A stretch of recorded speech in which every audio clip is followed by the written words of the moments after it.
7 de la mañana con 10 minutos, vamos al desarrollo de las principales noticias y la que está en destaque arriba es la que acabo de comentar y la que comenté al inicio del programa. La interpelación, 4 horas, pudieron ser 2, 82 preguntas, 40 copiadas. La ministra, hubo ahí 2 o 3 preguntas faltosas, ¿no? Díganos usted en qué país vive, cosas así, que ella respondía diciendo, bueno, no comparto los adjetivos, las palabras de esa pregunta, y cuando eran repetidas decía, bueno, ya la dije anteriormente, así que la voy a volver a decir, ¿no? Por ejemplo, donde más se repiten las preguntas es en el pliego 2. Pliego 1, pliego 2, cuestionario 1, cuestionario 2. En el cuestionario 2 es impresionante, ¿no? Las preguntas 2, 3, 4, 5, 6, 7, 8, 9, la 16, la 17, la 18, repetidas del pliego 1. Impresionante. Vamos a comentar la expectativa después de las respuestas de la ministra ante los congresistas y qué le espera el lunes a María Antonieta Alba con el ex ministro de Economía, Luis Miguel Castilla, que ya está con nosotros. Señor Castilla, buen día, bienvenido. Buenos días, Jaime, muchas gracias. A ver, aquí hay dos cosas, ¿no? La sola exposición de la ministra, en algunos momentos dando la teoría, la definición básica, elemental, de que, por ejemplo, Reactiva no sale del Tesoro Público, sino sale de los bancos, el gobierno es aval de los préstamos. Lo otro, que no ha beneficiado a la pequeña y mediana empresa cuando es numéricamente la que mayor se ha beneficiado, pero a la gran empresa les han dado más. Bueno, es que no puedes endeudar a una pequeña empresa por lo que se endeuda una gran empresa y cosas así. ¿Cuál es su evaluación de lo que ha pasado ayer y cuál es su proyección de lo que pueda pasar el lunes? Bueno, vivimos en democracia, Jaime, y al estar en democracia, estas herramientas constitucionales aplican. Ahora, para todo hay un momento y una oportunidad. Entonces, someter en una pandemia, con una grave crisis económica, a una ministra de Economía, que no solamente la vemos acá en el Perú, sino la ven los agentes económicos, los inversionistas fuera del país, que la sometan a 5 horas de interpelación, faltando el respeto en términos de repetir preguntas. Yo leí ayer que la ministra asistió 9 veces al Congreso los últimos meses a rendir cuentas en una cantidad de temas. Eso no me parece que es correcto de un país serio y un país que quiere salir adelante. Entonces mi pronóstico es que esto va a continuar, probablemente es parte del juego democrático, pero sí hay un impacto en las expectativas de los inversionistas. ¿Cuál es ese impacto? ¿Por qué no traducimos eso en palabras sencillas? Yo recuerdo Moody's ya habló hace unos días, ¿no? Esta calificadora dijo, oye, nos preocupa las medidas, las leyes populistas que está lanzando el Congreso. Esa es una clarinada, pero ¿cuál es el efecto? Bueno, el efecto es que inversionistas deciden no entrar al país.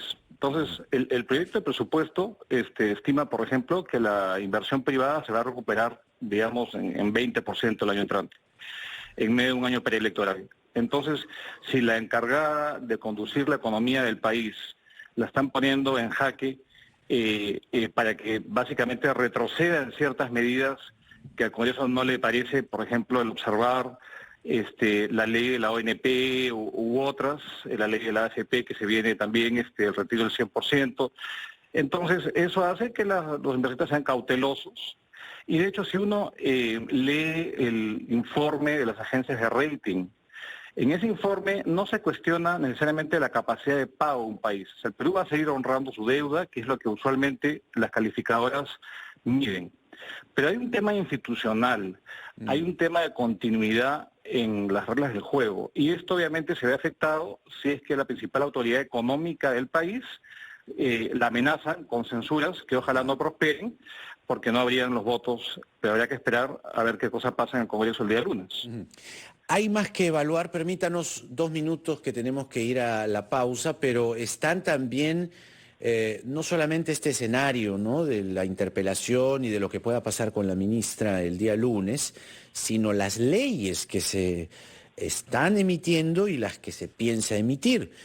La ley de peajes, ya el tribunal dijo que es inconstitucional, la ley ONP, se viene la ley AFP 100%, la ley de nombramientos en Salud y el MINSA. Vamos a hablar de ello y de las perspectivas en torno a nuestra economía, que además vivimos tiempos de pandemia, es increíble. Luego de esta pausa, si nos permite, venimos con Miguel Castilla, exministro de Economía, aquí en La Rotativa del Aire. Minutos, esto es La Rotativa del Aire por RPP, La Voz del Perú. Soy Jaime Chincha, hoy es sábado 5 de septiembre. Estamos conversando con el exministro de Economía, Luis Miguel Castilla, a propósito no solo de la interpelación a la ministra María Antonieta Alba, sino también lo que estamos construyendo, estamos como país, como imagen ante el mundo, los agentes de inversión. Necesitamos y sobre todo necesitaremos inversión en el corto, mediano plazo para salir de esta situación. Es un factor fundamental. Pero, señor Castilla, ¿cuánto de eso que es una aspiración como país para reconstruir nuestra economía tan golpeada por el coronavirus pueda tener el éxito, cumplirse el objetivo que se necesita cuando tenemos leyes como la de los peajes, la de la ONP, la del nombramiento en Salud y el MINSA, y así, la del retiro que está ya cocinándose en la Comisión de Economía, se debate la próxima semana, para el retiro del 100% de aportes de la AFP, que además querían incluso que no fuera a la Comisión de Economía, que directamente nomás de la Comisión de Defensa del Consumidor vaya al Pleno. ¿Cuánto daño nos está haciendo esto? Mucho daño, Jaime, mucho daño. Y acá quizás partamos dos tipos de leyes. Si uno suma lo que se pretende aprobar, de manera se aprobó en temas de la ONP, los nombramientos sin haber sido presupuestados, solamente estas dos medidas, sin considerar obviamente la contrapropuesta que ha hecho el Ejecutivo, sumarían más o menos 25.000 millones de soles. O sea, 25.000 millones de soles que no están contemplados en el presupuesto y que harían que el déficit, que ya de por sí es bastante elevado, 10 puntos del PBI, sea mayor. Entonces esto complica el manejo fiscal del país y obviamente los recursos son finitos. Se va a tener que quitar, a ciertos sectores y este monto es bastante importante. Solamente hablando de lo de la ONP, esto significa todo el presupuesto del sector salud de un año. O todo el presupuesto de transportes. Entonces, eso tiene una implicancia directa en la capacidad del Estado de brindar servicios a los ciudadanos. Uh-huh. Y por otro lado, leyes como el retiro del 100% de la ONP, cuando a la vez hay una comisión para reformar el sistema de pensiones en el país, lo que se está haciendo en el Congreso es una contrarreforma en paralelo al intento de una reforma. Porque si se permitiera el retiro del 100% de la ONP, calculan la asociación de AFPs 22.000 millones de soles de perforación del fondo. Y si uno hace una contabilización, Jaime, desde el año 2016, cuando se comenzaron a aprobar retiros para usos que no tienen nada que ver con la pensión, el retiro del 95%, el retiro este año en abril del 25% de los saldos, y si ahora se persiste en permitir retirar el 100% a los afiliados que no hayan aportado 12 meses, sería que el fondo se ha retirado casi 60% del fondo. Entonces, si uno no tiene fondo para soportar las pensiones, se queda sin pensiones. ¿Y qué significa esto? Que la gente, los ancianos, los adultos mayores, se van a quedar sin pensión y el Estado tiene una responsabilidad de darle una pensión. ¿Y esto qué significa? Que alguien va a tener que pagar la factura, que somos todos los contribuyentes. Uh-huh. Entonces, sí hay una afectación real. Hay evidentemente otro tipo de afectaciones como la intangibilidad de los fondos, claro, porque los fondos de pensiones son solamente para pagar pensiones, no son para pagar electrodomésticos, ni pagar televisores LED. Claro. Hay una discusión, de la liquidez que requieren las familias y para eso están los bonos. Para eso, justamente la ministra de Economía decía que se han destinado 2 puntos del PBI, 16.000 millones de soles, en el pago de los bonos para la gente vulnerable. El bono universal, que va ahora a 8,5 millones de hogares, justamente el objetivo es paliar el problema económico que tenemos. Pero no podemos desvestir un santo para vestir a otro. Entonces, sí hay implicancias directas que afectan el manejo económico y finalmente afecta la sostenibilidad del país. Nosotros habíamos aprendido a la mala que el populismo pasa factura. Nos tomó 2 décadas recuperar los ingresos per cápita después del colapso del populismo a fines de los 80. Entonces, acá en 6 meses el Congreso está haciendo, digamos, medidas que no se condicen con un país que ya aprendió duramente las lecciones del pasado. Entonces, la invocación es a tomar más seriedad y más responsabilidad, y no con propuestas que no tienen asidero, que no son sostenibles. Claro. El siguiente gobierno va a tener que va a crear bombas de tiempo.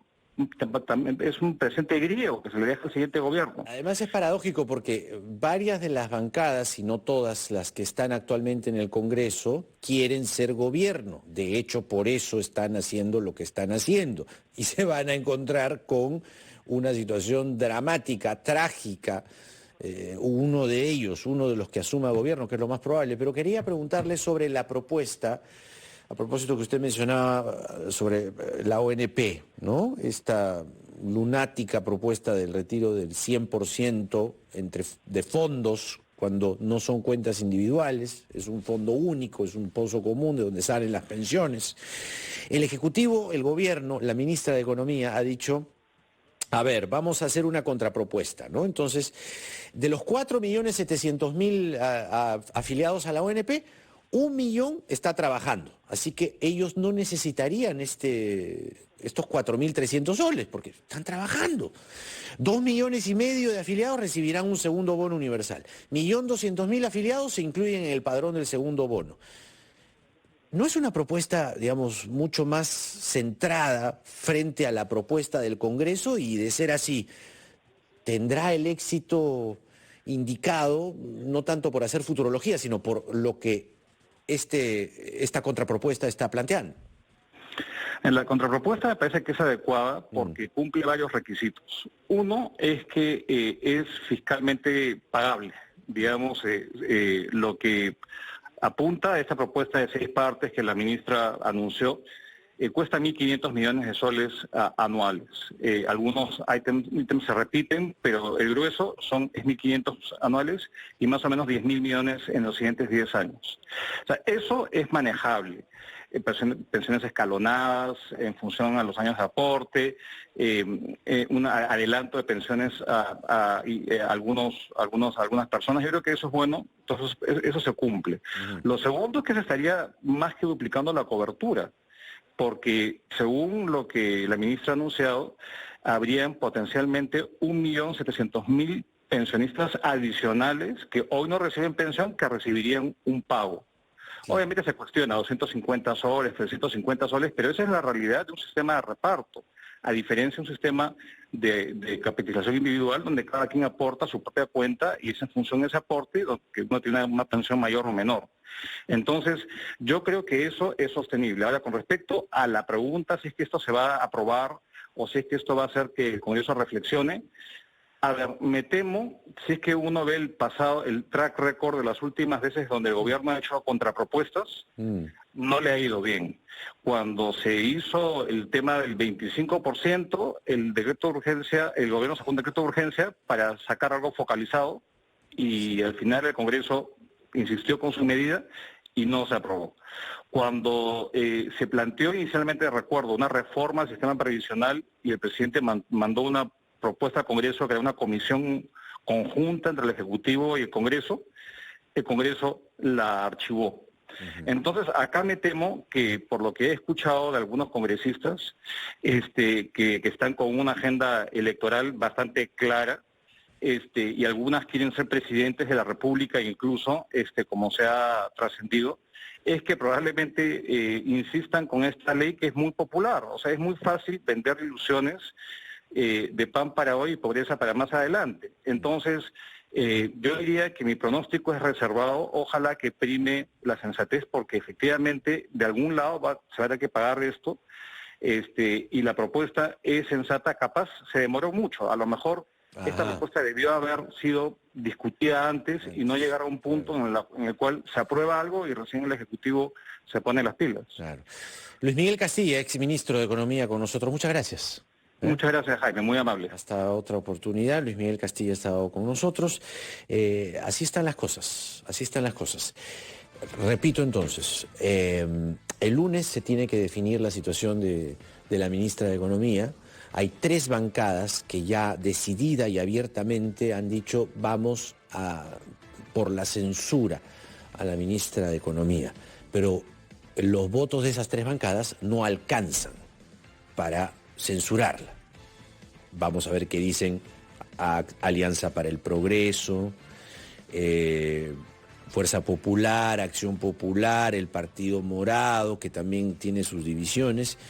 Y eso será, dicen los voceros de estas últimas bancadas, después de escuchar a la dúplica de la ministra, que ocurrirá eso el día lunes, porque el día lunes tiene que terminarse el debate de los congresistas, van a tener que hablar todo el día, o buena parte del día, y después viene la respuesta de la ministra. De ahí veremos qué pasa. 7:29.